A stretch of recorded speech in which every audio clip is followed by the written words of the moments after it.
To start out with, you're going to need to raise your screen up off of the surface, either if you're table or if you're, in this case, working on the ground. You want to paint with your watercolor materials inside the well of your silkscreen. We are using several different types of materials, crayons, paint, as well as watercolor pencils to create the image.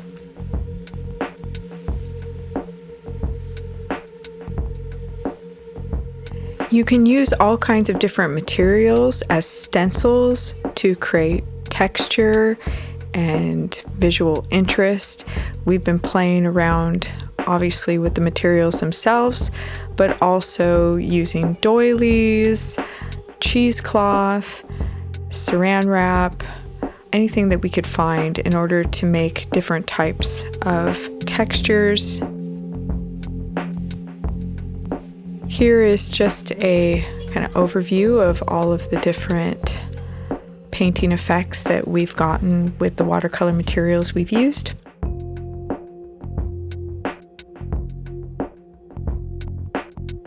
I'm now adding a stencil that I've cut with an X-Acto knife out of freezer paper to the back side of my silkscreen. You're going to want to tape this down to the backside surface.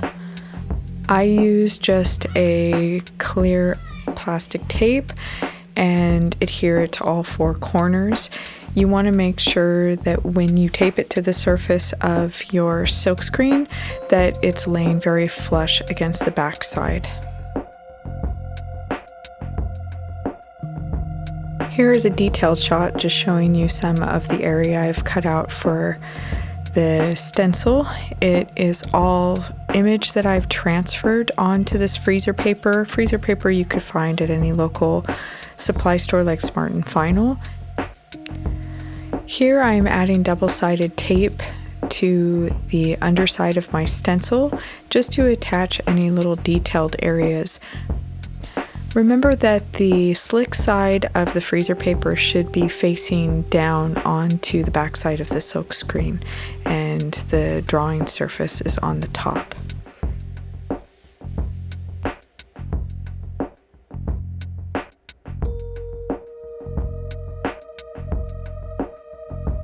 You're going to want to also make sure to cover any of the open areas of the silkscreen with some clear plastic tape so that none of the ink, or in this case the transparent base, comes through when you're printing.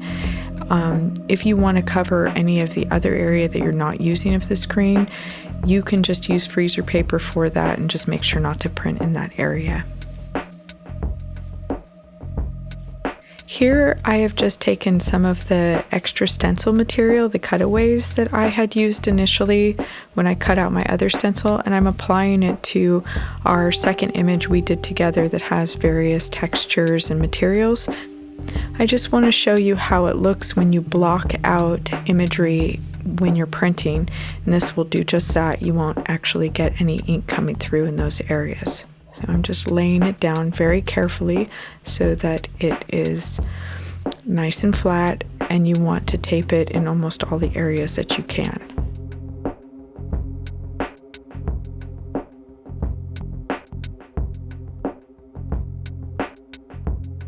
I'm raising the corners of the bottom side of my screen on the back side with just a few pennies.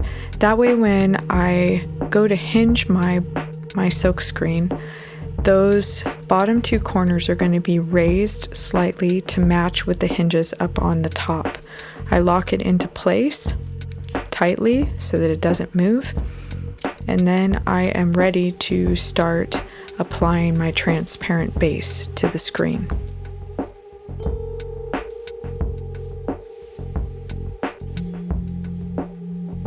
You will want to pour a nice, even, thin ribbon of ink across the top where you're printing.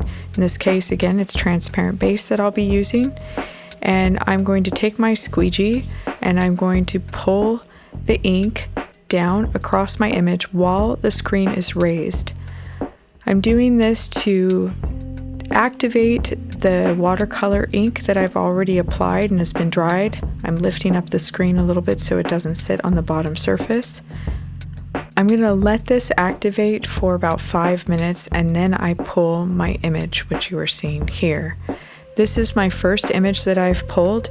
You can see that the watercolor is very saturated. When you pull multiple prints, you're going to lose more and more of the ink tone that you've applied. So your first image is going to be really, really saturated and bright. Now I'm pulling a second image. You can usually get about 3 to 4, maybe up to 5 or 6 if you've applied the crayons.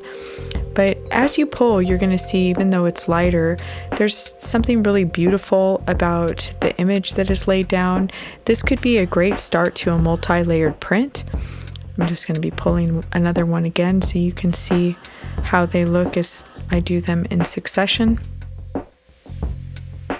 And so much lighter, but also really gets the nuance of the textures that I've applied. And again, this could be a great start to a multi-layered print. I'm taking off the freezer paper now. This stencil, unfortunately, after all of my hard work, needs to be removed, and it's pretty impossible to save it at this point.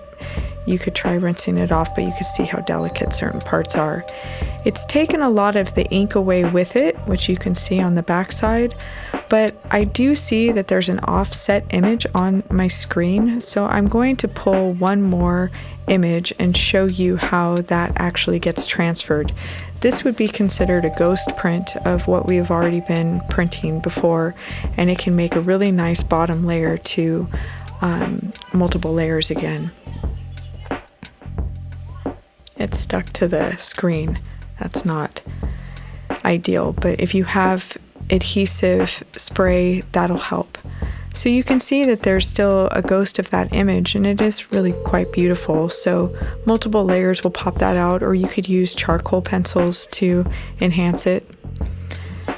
Here I am starting to apply the transparent base to the drawing image that me and my friend did together.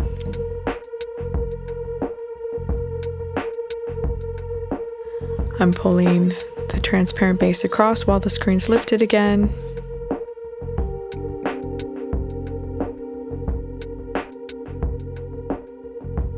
Making sure that it goes across an extra time there. And then I'm going to let that activate.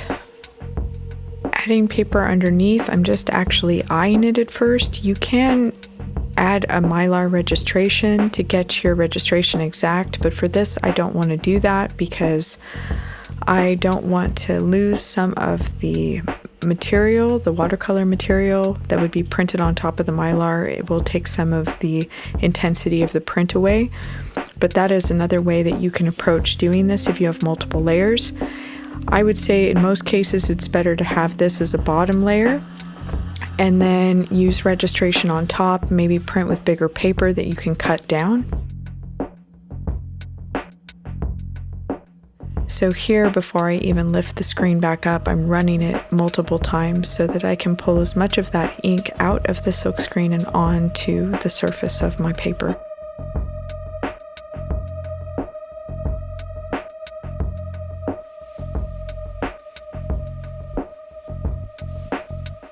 It's stuck again. So yes, here's another example of why spray adhesive would be really helpful when you're working in silkscreen. So there is the final image, which is kind of chaotic, but it does give you a really good sense about all the different textures and materials that can be used and applied for this process. There's a lot of nice moments within it. And then you can see also where the stencil was blocked out. It would be really great to experiment with the materials in a way that's not so serious, just the way we did in our demo, just to give you a sense of how everything works. And then if you want to, then apply it in a more serious way to your edition for either your artist book or other types of projects that you're working with. This concludes the watercolor demonstration. I hope that you enjoy and have a great time playing around with this process.